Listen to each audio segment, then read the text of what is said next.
Hello everyone, कैसे हैं आप सब। आई होप आप सब बहुत अच्छे होंगे। आपके एस्टेट एग्जाम की तैयारियां भी बहुत अच्छी चल रही होगी। मैं निर्मला साहू स्वागत करती हूँ आप सभी का अपने YouTube channel Neeraj learning hub पे, जहाँ पे अभी हम बिहार एस्टेट के जो लैंग्वेज है इंग्लिश पेपर, उसकी ग्रामर की सीरीज़ चला रहे हैं। लास्ट जो वीडियो है उसमें मैंने आपको टेंस की डिटेल वीडियो दी थी, जहाँ पे मैंने समझाया था टेंस क्या होते हैं, कितने सब डिवीज़न होते हैं, क्या क्या होते हैं, कैसे आप उसे समझना है उसे, वो सब कुछ हमने किया था कॉन्सेप्ट के साथ। और जो प्रीवियस ईयर में क्वेश्चन पूछे गए थे बिहार एस्टेट में, वो भी हमने सॉल्व किया था।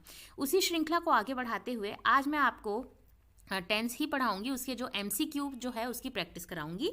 जितना ज़्यादा आप मल्टीपल चॉइस क्वेश्चन को सॉल्व करेंगे तो आपकी अंडरस्टैंडिंग और अच्छी होती चली जाएगी। एग्जाम में आप उसे कैसे उसे सही से अप्रोप्रिएट आंसर दे सकते हैं, ये इसकी अप्रोच आपकी अच्छी होगी। और ये जो टेंस है, जो टॉपिक है, वो सिर्फ आपके बिहार एस्टेट के लिए नहीं, जितने भी टीचिंग या नॉन टीचिंग एग्जाम है, KVS NVS DSSB exam, Bihar BPSC, जितने भी एग्जाम है, सुपर टेट एग्जाम, जहाँ इंग्लिश ग्रामर पूछा जाता है ना, उन सभी के लिए बहुत ही ज़्यादा महत्वपूर्ण हो जाता है। उन सभी के लिए बहुत इंपॉर्टेंट है ये वीडियो और हेल्पफुल है। तो वीडियो में लास्ट तक बने रहिएगा। हम MCQs जो है क्वेश्चन, उसकी प्रैक्टिस करेंगे ताकि आप ज़्यादा अच्छे से समझ सके। और क्वेश्चन जितना ज़्यादा आप सॉल्व करेंगे, आपको ज़्यादा समझ में आएगा कि कैसे आपको एग्जाम में उस क्वेश्चन को समझते हुए सही आंसर लगाना है। आगे बढ़ने से पहले कुछ मेरे बारे में। मेरा नाम है निर्मला साहू। मैंने BEd में टॉप किया हुआ था। सीटेट पेपर 1 पेपर 2 मेरा क्वालिफाइड है, और as a PGT English teacher मुझे कई सालों का टीचिंग में एक्सपीरियंस है। तो चलिए समय न गवाते हुए हम आज का टॉपिक शुरू करते हैं। टेंस यानी कि होता है काल। काल 3 तरह के होते हैं: वर्तमान, भूत, भविष्य, यानी कि present, past and future tense. और उसके सब डिवीजन में क्या क्या होते हैं वो भी हमने डिटेल में डिस्कस किया था। कैसे, किस तरह से इस्तेमाल करना है, उसके क्या स्ट्रक्चर होते हैं, क्या रूल होते हैं, ये मैंने आपको लास्ट वीडियो में समझाया था। उसके बाद जो कॉन्सेप्ट है समझने के बाद मैंने आपको किस तरह से बिहार BPSC में बिहार एस्टेट एग्जाम में जो क्वेश्चन आए हुए थे वो भी हमने सॉल्व करके देखा। तो आज हम क्वेश्चन कम से कम 20 क्वेश्चन प्रैक्टिस करेंगे और कॉन्सेप्ट को भी समझते चलेंगे जहाँ पे हमें ज़रूरत पड़ेगी। और इसमें सब सारे टेंस मिक्स हैं इसमें, ताकि आप की जो प्रैक्टिस है और अच्छी हो चले और आप एग्जाम में अच्छे से इसे सॉल्व कर पाएँ। तो चलिए देखते हैं पहला question. Fill in the blanks with the appropriate tense given in the option. तो ये देखिए, ये टेंस दिया हुआ है, यहाँ पे आप देख रहे हैं, ठीक है। और ये जो क्वेश्चन दिया हुआ है फिलअप के फॉर्म में, इसमें आपको करेक्ट टेंस का इस्तेमाल करते हुए सही आंसर बताना है। तो फर्स्ट क्वेश्चन आपका है, he dash write to me every month. अब देखिए, वो मुझे लिखता है, मतलब लेटर लिखता होगा, है ना। एवरी मंथ बोल रहा है, तो लिखता है एवरी मंथ, तो लेटर लिखता होगा, उसकी बात कर रहा है। तो अब इसमें कौन सा करेक्ट फॉर्म होना चाहिए, तो आप कैसे समझेंगे? ही डैश, मतलब जो ये राइट है, इसका करेक्ट फॉर्म आप कैसे लगाएंगे इसको समझने के लिए? To me every month. अब मैंने बताया था, जो आपका सिंपल प्रेजेंट टेंस होता है, habitual action, universal fact, general truth, universal जो ट्रूथ होता है, या फिर जो एक्शन जो आप हैबिचुअल फॉर्म में करते हैं, मतलब हमेशा करते हैं, उसको आप सिंपल प्रेजेंट में लिखते हैं। तो एवरी मंथ मतलब हर मंथ, यानी कि हैबिचुअल एक्शन है, हर मंथ वो करता है। इससे आपको समझ में आ गया कि वर्ब की फर्स्ट फॉर्म लगेगी, सिंपल प्रेजेंट है। तो ही राइट्स यहाँ पे सही आंसर हो जाएगा। क्या हो जाएगा? He writes to me every month. वो मुझे हर महीने लिखता है, मतलब लेटर लिखता होगा। लेटर लिखने की बात की जा रही तो राइट्स होगा। अब यहाँ पे एक चीज समझ लेंगे, ही है तो राइट की जगह राइट्स क्यों लिखे हैं? तो ही, शी और इट के साथ हमेशा वर्ब के साथ एस या ES का इस्तेमाल होता है, क्योंकि ये सिंगुलर वर्ब है। ये सिंगुलर वर्ब है, इसीलिए एस और ES का इस्तेमाल होता है। अगर वर्ब प्लूरल होता है तो एस और ES का इस्तेमाल नहीं होता है। और वहीं अगर दे, यू और आई है तो आई राइट होगा, एस नहीं लगेगा। दे राइट होगा, दे प्लूरल है। यू और आई जो है ना, वो एक्सेप्शनल होता है, ठीक है। सिंगुलर प्लूरल नहीं है, फिर भी हम उसमें क्या करते हैं? एस और ES का इस्तेमाल नहीं करते हैं। जैसे यू राइट होगा, यू राइट्स नहीं होगा। आई राइट होता है, आई राइट्स नहीं होता है, क्योंकि ये एक्सेप्शनल है, ठीक है। लेकिन अगर दे और वी की बात करें तो दोनों ही प्लूरल फॉर्म है, तो वी राइट्स, ठीक है, या दे राइट्स होगा। और वहीं यहाँ पे ये सिंगुलर है, ही, शी, इट, इसीलिए हम उसमें एस और ES का इस्तेमाल करेंगे। तो क्योंकि ही यहाँ पे बोला है तो ही राइट्स होगा, तो ये आपका B नंबर सही हो जाएगा। He writes to me every month. इसे हम कैसे पहचानेंगे? देखिए, इज राइटिंग जो है ये कंटिन्यूअस टेंस है, आईएनजी लग गया वर्ब के साथ में और हेल्पिंग वर्ब है। कंटिन्यूअस टेंस में is am are plus verb की आईएनजी लगती है, तो ये तो नहीं होगा। हैज बीन राइटिंग मतलब कि देखिए, हैज बीन तो ठीक है, प्रेजेंट परफेक्ट टेंस है, राइटिंग नहीं होता उसके साथ, रिटर्न होता है, थर्ड फॉर्म होता है, ये गलत हो गया। ठीक है, has been, again has been writing है, ये हैव बीन होगा एक्चुअली। ठीक है, हैव बीन राइटिंग, तो ये हैज का प्लूरल फॉर्म है, हैव बीन राइटिंग ये भी यहाँ पर नहीं होगा। आप सेंटेंस को देखिए तो समझ जाएंगे कि he write to me every month. Every month मतलब कि हैबिचुअल एक्शन है जो हर मंथ किया जाता है, इसीलिए वर्ब की फर्स्ट फॉर्म होगा, सिंपल प्रेजेंट में बात की जा रही है। नेक्स्ट हम देखते हैं, she dash pass the post office on her way to school every day. अब देखिए, एवरी डे फिर से यहाँ पे हैबिचुअल एक्शन को बता रहा है, जहां पे जनरल ट्रूथ, यूनिवर्सल ट्रूथ या हैबिचुअल एक्शन जो हैबिट में होता हमेशा करते हैं, उसे अगर बताया जाता है तो वहां पे सिंपल प्रेजेंट का इस्तेमाल होता है, जिसमें वर्ब की फर्स्ट फॉर्म लगती है और सिंगुलर प्लूरल को देखते हुए हम एस और ईएस का इस्तेमाल करते हैं। तो यहां से आप समझ गए होंगे कि शी पास का क्या हो जाएगा, शी पासेस, क्योंकि शी ही इट के साथ हम एस या ईएस का इस्तेमाल करते हैं, ये जो फर्स्ट फॉर्म है उसमें एस और ईएस का इस्तेमाल करते हैं, तो शी पासेस। ठीक है, सी नंबर जो आपका आंसर है वो सही हो जाएगा। She passes the post office on her way to school every day. वो हर दिन पोस्ट ऑफिस से पास होके जाती है जब वो स्कूल जाती है, हर दिन स्कूल जाती है तो पोस्ट ऑफिस के पास से गुजरती है, तो मतलब ये हैबिचुअल एक्शन है, ये डेली वो काम कर रही है। इससे ठीक पहले हम देखें कि हर मंथ में, ये भी हैबिचुअल है, हर मंथ में वो लिखता है उसे, ये बात की जा रही है, तो ये सिंपल प्रेजेंट है। नेक्स्ट देखते हैं, ही डैश हिज मेडिसिन यस्टरडे। अब यस्टरडे बोल दिए तो मतलब इससे आपको ऐसे ही समझ आ गया कि जो बीत गया। अब जनरली ना सिंपल प्रेजेंट में यस्टरडे का इस्तेमाल किया जाता है, ठीक, बिफोर या यस्टरडे या अगो इसका इस्तेमाल किया जाता है। ऐसे वर्ड है ना, यस्टरडे, बिफोर या जस्ट या अगो, मतलब जो हो चुका है, समय जो बीत चुका उसके बारे में, और उस बीते समय में एक्शन हो चुका उसके बारे में बात करते हैं। अब यस्टरडे क्योंकि बोल रहा है मतलब सिंपल पास्ट यहाँ पे आपको समझ में आ गया। तो he dash his medicine yesterday, तो क्या होगा, ही टुक, है ना, has taken, had taken, takes नहीं होगा, टेक्स तो सिंपल प्रेजेंट है, हैड टेकन पास्ट परफेक्ट है और हैज टेकन प्रेजेंट परफेक्ट है, तो ये तीनों नहीं होगा, ये होगा आपका टुक, क्योंकि जब आप सिंपल पास्ट की बात करते हैं तो आपका जो वर्ब है वो क्या हो जाता है, सेकंड फॉर्म हो जाता है, वर्ब की सेकंड फॉर्म हो जाती है। ठीक है, सब्जेक्ट प्लस वर्ब की सेकंड फॉर्म, तो टेक का सेकंड फॉर्म है टुक, ही टुक हिज मेडिसिन यस्टरडे हो जाएगा आंसर।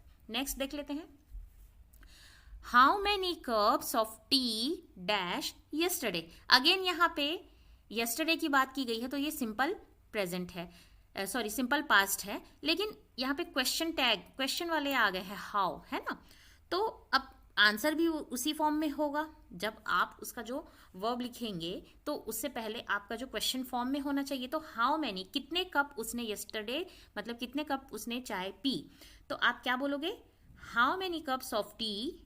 डू यू ड्रिंक नहीं होगा, सिंपल प्रेजेंट है। हैव यू ड्रिंक, तो यहाँ पे ये ऐसे ही गलत है, हैव यू ड्रंक होना चाहिए, है ना, थर्ड फॉर्म हैव है तो ये भी नहीं होगा। यू वर ड्रिंकिंग, ये भी गलत है, यहाँ पे होगा डिड यू ड्रिंक, ये सही हो जाएगा। ठीक है, how many cups of T did you drink yesterday, तुमने कल कितने कप चाय पिया है, ये पूछ रहा है। ठीक है, नेक्स्ट हम देख लेंगे, she dash her books already from the library. तो देखिए, ऑलरेडी जैसे शब्दों का इस्तेमाल हम परफेक्ट में करते हैं, जो पास्ट में जो काम कर लिया गया है और अभी आप उसको बता रहे हैं। ठीक है, तो she dash her books already from the library, library से उसने अपनी बुक्स ऑलरेडी ले ली है, तो क्या होगा, हैज टेकन, क्यों, शी का इस्तेमाल है। ठीक है, तो शी हैज, हैव नहीं होगा, शी ही इट के साथ हैज का इस्तेमाल होता है और आई वी यू और दे के साथ हैव का इस्तेमाल होता है। जैसे I have taken, we have taken, you have taken, they have taken, तो आई वी यू दे के साथ हैव का इस्तेमाल होता है, शी ही इट के साथ हैज का इस्तेमाल होता है। तो यहाँ पर शी है तो हैज टेकन होगा, वर्ब की थर्ड फॉर्म। अगर प्रेजेंट परफेक्ट टेंस की बात की जाए तो आपका सब्जेक्ट प्लस हैज और हैव होगा, वर्ब की थर्ड फॉर्म हो जाएगा, प्लस ऑब्जेक्ट। तो यहाँ पे आपको समझ में आ रहा है, ऑलरेडी उसने बुक लाइब्रेरी से निकाल ली है, मतलब कि एक्शन हो चुका है जब पास्ट में, जब आप बात कर रहे हैं जिस समय। ठीक है, तो इसका हाँ ठीक है, ये हो गया। अब नेक्स्ट हम देखते हैं, When the doctor checked the patient, जब डॉक्टर ने पेशेंट को चेक किया, पास्ट टेंस में है, ध्यान रखेंगे, चेक्ड। तो यहाँ पे समझ में आ रहा है कि चेक किया, he डैश ऑलरेडी डैश। तो अब यहाँ पे पास्ट टेंस की बात की जा रही है तो क्या होना चाहिए यहाँ पे, he had, पास्ट टेंस है क्योंकि, he had died, already died. ठीक है, तो बी नंबर इज सही हो जाएगा क्योंकि ये परफेक्ट, यहाँ पर आप देख लिए कि यहाँ पे पास्ट टेंस की बात की जा रही है और जो सेंटेंस का फॉर्म है वो है आपका पास्ट परफेक्ट टेंस। ठीक है, पास्ट परफेक्ट में क्या होता है, सब्जेक्ट के साथ हैज, सब्जेक्ट के साथ हैड और वर्ब की थर्ड फॉर्म। तो यहाँ पे बोल रहा है कि जब डॉक्टर ने पेशेंट को चेक किया तो वो पेशेंट ऑलरेडी मर चुका था, तो यहाँ पे हैड हो जाएगा, he had already dead. Die का जो थर्ड फॉर्म होता है डेड होता है। ओके, नेक्स्ट हम देखते हैं, my friends dash to our house to play the treasure hunt with us. अब देखिए यहाँ पे क्या आएगा, मेरे फ्रेंड्स आ रहे हैं, ऐसे समझ में आ रहा है ना, मेरे फ्रेंड्स आ रहे हैं, हमारे घर आ रहे हैं, क्या खेलने के लिए, ट्रेजर हंट खेलने के लिए। आ रहे हैं मतलब कि प्रेजेंट टेंस है, प्रेजेंट टेंस का जो स्ट्रक्चर होता है is am are plus I N G of verb होता है। तो यहाँ पे आप देख सकते हैं, यहाँ पे जो सेंटेंस है वो प्रेजेंट कंटिन्यूअस में बोला जा रहा है कि मेरे फ्रेंड्स मेरे घर खेलने आ रहे हैं, ट्रेजर हंट खेलने आ रहे हैं। तो यहाँ पे आर कमिंग होगा क्योंकि फ्रेंड्स है, यहाँ पर प्लूरल है तो आर हो जाएगा। My friends are coming to our house to play the treasure hunt with us. Okay, next, I dash tell you already about it. अब टेल का कौन सा फॉर्म इसमें होगा, मैंने तुम्हें पहले ऑलरेडी ये बात कह दिया है या कह चुकी हूँ। ऑलरेडी बताता है, मैंने पहले बताया कि ये जो प्रेजेंट परफेक्ट की बात की जाती है तब मतलब यूज किया जाता है। तो प्रेजेंट परफेक्ट का क्या होता है स्ट्रक्चर, सब्जेक्ट प्लस हैज या हैव प्लस वर्ब की थर्ड फॉर्म। तो यहाँ पे वर्ब टेल दिया है तो क्या हो जाएगा, हैव टोल्ड। क्यों आई हैव टोल्ड क्यों होगा, क्योंकि आई, दे, वी और यू के साथ क्या इस्तेमाल होता है, हैव। ठीक है, हैव हेल्पिंग वर्ब यूज होता है। वहीं अगर हम ही, शी और इट का इस्तेमाल करते हैं तो हैज होता है। तो यहाँ पे ही शी नहीं है, आई है। आई है क्योंकि, तो आई के साथ हम हैव का इस्तेमाल करेंगे क्योंकि ऑलरेडी बोल रहा है। ऑलरेडी जो वर्ड है इससे आप पता लगा सकते हैं कि ये परफेक्ट टेंस की बात की जा रही है यहाँ पर, कि मैंने तुम्हें ये बात ऑलरेडी बता दिया है ना। तो यहाँ पे हैव टोल्ड का इस्तेमाल होगा जो कि प्रेजेंट परफेक्ट टेंस है। ठीक है, next, they dash leave in Srinagar for 5 years। For या सिंस जहां पर भी आता है तो आप समझ जाइए कि क्या होगा, प्रेजेंट परफेक्ट कंटिन्यूअस। जहां पे प्रेजेंट परफेक्ट कंटिन्यूअस की बात की जाती है तो सिंस और फॉर हमेशा ये वर्ड आते हैं, या तो फॉर होगा या तो सिंस होगा। ठीक है, तो यहां पर आप देख सकते हैं दे है। अब आप सभी को पता है कि दे, वी, आई, यू के साथ हैव का इस्तेमाल होता है, ही, शी, इट के साथ हैज का इस्तेमाल होता है। तो यहाँ पे दे है तो लीव है ना, तो आईएनजी हो जाएगा क्योंकि प्रेजेंट परफेक्ट कंटिन्यूअस की बात की जा रही है। यहाँ पर प्रेजेंट परफेक्ट कंटिन्यूअस में सब्जेक्ट प्लस हैव या हैज का इस्तेमाल होगा, प्लस जो वर्ब है आपकी आईएनजी हो जाएगी, है ना। तो क्या हो जाएगा, और उसमें बिन परफेक्ट है क्योंकि, तो बिन आ जाता है अगर कंटिन्यूअस में है तो। और सिर्फ परफेक्ट टेंस होता है तो वर्ब की थर्ड फॉर्म होती है। प्रेजेंट परफेक्ट होता है तो वर्ब की थर्ड फॉर्म होती, लेकिन यहाँ पे प्रेजेंट परफेक्ट कंटिन्यूअस है तो बीन का इस्तेमाल होता है और वर्ब आपकी क्या हो जाती है, आईएनजी में चेंज हो जाती है। जो वर्ब है वो आईएनजी में चेंज हो जाती है। तो लीव है तो लिविंग हो जाएगा और उसके साथ में बीन का इस्तेमाल होगा और हेल्पिंग वर्ब हैज और हैव। तो डिपेंड करता है कि हैव लगेगा कि हैज लगेगा, वो हम कैसे देखेंगे। अगर सिंगुलर है तो हैज लगेगा, प्लूरल है सब्जेक्ट तो हैव लगेगा। तो यहाँ पे दे प्लूरल है, they have been living in Srinagar for 5 year. तो आपका सी नंबर सही हो जाएगा। क्लियर है। Next, the flight dash before we reach the airport. तो बिफोर बोला है मतलब परफेक्ट टेंस है, काम हो चुका है, एक्शन हो गया। जब आप प्रेजेंट में बात कर रहे हैं उस एक्शन के बारे में तो वो काम हो चुका है। तो the flight has taken off before we reach the airport, मतलब हम जब एयरपोर्ट पहुंचे उससे पहले फ्लाइट क्या हो गई, टेकन ऑफ हो गई। प्रेजेंट परफेक्ट टेंस, ठीक है। नेक्स्ट, ही रीड सिंस मॉर्निंग। अब इसमें आपको बताना है वर्ब कि कौन सी टेंस सही लगेगी, है ना। तो सिंस और फॉर अभी जस्ट मैंने बोला था, जहां फॉर या सिंस देख लेते हैं तो आप समझ जाएंगे कि वो क्या हो जाता है, परफेक्ट कंटिन्यूअस टेंस हो जाता है ना। परफेक्ट कंटिन्यूअस है या फिर पास्ट कंटिन्यूअस भी हो सकता है, या फिर पास्ट परफेक्ट कंटिन्यूअस हो सकता है, या फिर फ्यूचर परफेक्ट कंटिन्यूअस हो सकता है। ये आपको जो आपकी जो वर्ब है उससे पता चलेगा। तो यहाँ पे सिंस बोल दिया है मतलब कि परफेक्ट कंटिन्यूअस टेंस है। अब हमें ये देखना है कि ये प्रेजेंट परफेक्ट कंटिन्यूअस है या पास्ट परफेक्ट कंटिन्यूअस है। तो देखिए यहाँ पे दिया हुआ है, तो क्योंकि यहाँ पे सिंस मॉर्निंग बोल दिया है, सुबह से वो पढ़ रहा है, तो यहाँ पे हो जाएगा he has been reading since morning. वह सुबह से अभी तक पढ़ रहा है, मतलब सुबह से पास्ट में एक्शन चालू हुआ है और अभी जब आप बात कर रहे हैं तो अभी भी कंटिन्यू है, मतलब प्रेजेंट परफेक्ट कंटिन्यूअस है ना। He has been this driver dash with us for 10 year. अब यहाँ पे बोल रहा है this driver dash with us for 10 year, मतलब ये ड्राइवर हमारे साथ काम कर रहा है 10 साल से। फॉर, सिंस और फॉर का इस्तेमाल होता है तो आप सभी को पता है कि वो प्रेजेंट परफेक्ट टेंस होता है ना। प्रेजेंट परफेक्ट कंटिन्यूअस टेंस होता है, ठीक है। तो ये यहाँ पे आ जाएगा this driver has been working with us for 10 year. यह ड्राइवर हमारे साथ 10 साल से काम कर रहा है, ये बात आप बता रहे हैं। तो ए नंबर आपका सही हो जाएगा, फर्स्ट नंबर। नेक्स्ट मंथ, अगले महीने, we leave here for 10 year. तो अब इसको लीव का आपको सही टेंस लगाना है।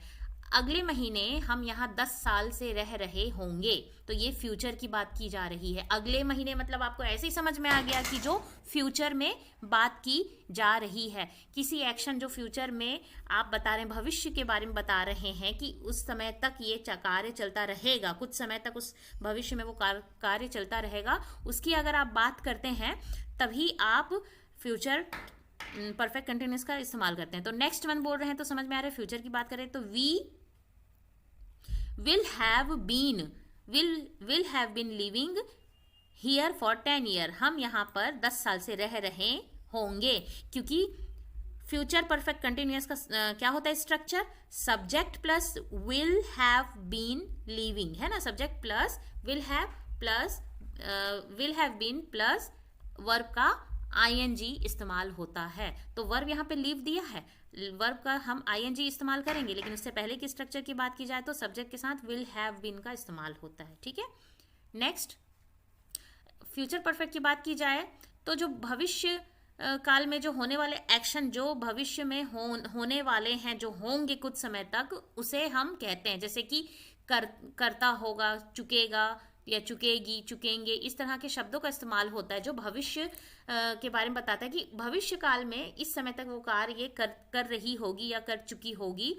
इस तरह के मतलब शब्द आते हैं, उसे हम फ्यूचर परफेक्ट टेंस में लेते हैं। इसका रूल होता है हेल्पिंग वर्ब जो भी लगता है हैज, हैव या विल, हैज हैव नहीं, विल या शैल हैव बीन, है ना। विल हैव या shall have plus main verb और उसकी थर्ड फॉर्म होती है, ठीक है। वी शैल, है ना, वी के साथ शैल का इस्तेमाल होता है। ही, शी, इट, यू के साथ विल का इस्तेमाल होता है। ये बात हमेशा याद रखेंगे कि शैल जो है वी के साथ यूज होता है, कभी कभी आई के साथ भी शैल का इस्तेमाल होता है, आई शैल, ठीक है। जनरली आई विल होता है, बट आई शैल का भी इस्तेमाल होता है, ठीक है। ही शी इट यू के साथ विल का हमेशा इस्तेमाल होता है। इसका स्ट्रक्चर देखेंगे तो subject plus will shall have third form of the verb. ये फ्यूचर परफेक्ट टेंस की बात की जाती है कि भविष्य काल में जो बात आप बता रहे हैं, जो कार्य हो चुका होगा भविष्य में, उसके बारे में। इसीलिए चुकेगा, चुकेगी, चुकेंगे, चुकूंगा, ये कार्य कर चुका होऊंगा, इस तरह की बात करते हैं ना। भविष्य में ये कार्य हो चुका होगा, इस तरह के शब्दों का इस्तेमाल होता है, वो आपका फ्यूचर परफेक्ट टेंस होता है। तो आइए इसका कुछ क्वेश्चन देख लेते हैं हम। जैसे कि by the end of this September, इस सितंबर के आखिरी तक, she dash in this organisation for 13 year, वह इस ऑर्गेनाइजेशन में 13 साल से काम कर रही होगी, है ना, जैसे यहाँ पे हमने देखा। तो यहाँ पे क्या हो जाएगा, क्योंकि फ्यूचर भविष्य के बारे में बोल रहा है, फ्यूचर परफेक्ट कंटिन्यूअस टेंस की बात की जा रही है, तो विल हैव बीन वर्किंग यहाँ पे आ जाएगा, आपका आंसर हो जाएगा third number. By the end of this September, इस सितंबर के अंत तक, she will have been working in this organisation for 13 years. ठीक है, नेक्स्ट, इन जून में we work on this project for 2 year. तो यहाँ पर क्या हो जाएगा, फिर से भविष्य की बात की जा रही, इन जून में 2 साल से ये प्रोजेक्ट पे कार्य कर रहे होंगे। तो वी बोल रहा है, तो वी के साथ विल का इस्तेमाल होगा। Will have been working, B number आपका सही हो जाएगा। We will have been working, हम जून में हमें इस प्रोजेक्ट पे 2 साल से हम काम कर रहे होंगे, ऐसा वो समय की बात बता रहा है कि उस समय तक ये कार्य, इतने कार्यकाल के लिए आप बात बता रहे हैं भविष्य में, उसकी बात की जा रही। ठीक, नेक्स्ट हम देख लेते हैं। Next month I learn Turkish for a year. Next month again भविष्य की बात बता रहा है, अगले महीने, है ना। तो I will have been learning Turkish for a year, एक साल से मैं पढ़ रहा होऊंगा नेक्स्ट मंथ मुझे टर्किश जो भाषा है पढ़ते हुए 1 साल हो जाएगा, ये बात वो कहना चाह रहा है। तो उसी को यहाँ पे हो जाएगा कि will have been learning Turkish for a year, 1 साल से वह अगले महीने जो है एक साल से वह पढ़ रहा होगा, मतलब उसको 1 ईयर कंप्लीट हो जाएगा। नेक्स्ट मंथ मतलब जो एक्शन है वो उसका पास्ट में शुरू हो चुका है, फ्यूचर के बारे में बता रहा है, फ्यूचर में भी कुछ समय तक वो कार्यकाल में रहेगा। नेक्स्ट मंथ बोल रहा है, मतलब अगले महीने तक वो कार्य जो है कंटिन्यू रहेगा, लगातार वो करता रहेगा, और उस कुछ समय के बाद वो कार्य खत्म हो जाएगा, उसके बारे में वो जानकारी दे रहा है। ठीक है, नेक्स्ट हम देख लेते हैं। I broke a glass while I dash T. तो ये सिंपल ब्रोक बोल रहा है, तो सिंपल पास्ट की बात की जा रही है। ब्रोक यानी कि ब्रेक का सेकंड फॉर्म है ना, ब्रेक एक वर्ब है, तोड़ना, उसका सेकंड फॉर्म है ब्रोक। तो यहाँ पे सेकंड फॉर्म ऑफ वर्ब दिख जा रहा है आपको, तो आप एकदम से ही पहचान जाएंगे कि simple past. I broke a glass while, तो यहाँ पे क्या आ जाएगा, आई वॉज ड्रिंकिंग, है ना, जब मैं यह चाय पी रहा था तो मैंने ये ग्लास मुझसे टूट गई, है ना। तो ये आपका यहाँ पर आपका सिंपल पास्ट जो दिख रहा है, तो यहाँ पे इसका जो वर्ब है ये आई वॉज ड्रिंकिंग हो जाएगा, कि मैं जब चाय पी रहा था, पास्ट की बात बता रहे हैं कि जब वो चाय पी रहा था तभी उसी समय ये ब्रोक हो गया। तो यहाँ पे ये यहाँ पर पास्ट कंटिन्यूअस लग जाएगा आपका, while I was drinking tea. ठीक है,